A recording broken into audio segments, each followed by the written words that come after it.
In this clip, we are going to create a vignette and a light bleed effect. If you want to follow along, you can open the file m6_04 in the nuke folder. Now, let's create a rotor node with the O key.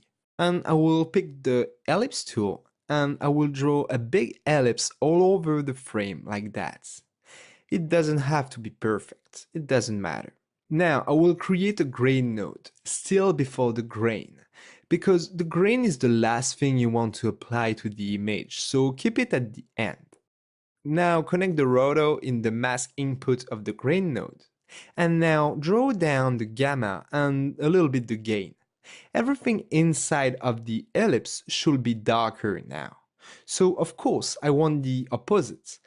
I want to darken the border of the frame, so I'll need to invert the mask. I could invert the mask in the grain node, but I think it's more easy to read a nuke script if you never change the mask input of a node. So I prefer to drop an invert node after my mask. That way, if someone opens my script, it will know right away what I did here.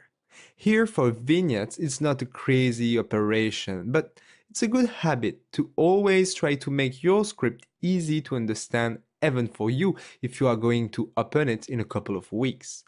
You won't have to fight to understand what you did. Okay, that said, the vignette doesn't look like a vignette for now, and this is because I need to blur the contour of this mask. So let's drop a blur node with the B key and increase the blur value to something big like 200.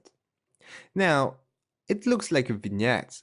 You can easily hide your roto or any controllers on the viewer with the Q key. So you can now adjust the gamma and the gain to obtain the vignette you want. However, keep in mind that we tend to overdo it. So when I think I'm done, I usually unzoom my viewer, it makes the vignette more visible, and then I tweak the mix knob of the grain node to bring it down if necessary. The vignette has to be here, but not too visible. Okay, great. Now let's do a sort of light bleed. It's a fake effect as well, but it can enhance a little bit the shot. I will use the same workflow. The goal here is to enhance a little bit the light where the key light is coming from. For us here, it's from the bottom right corner. So I will create a new rotor node with the O key and draw a garbage matte on the bottom right corner. Now I'll create a grain node again and hook it up after the vignette and connect the roto to the mask input. I will now click on the gains color wheel and reduce a bit the red and add some green and blue.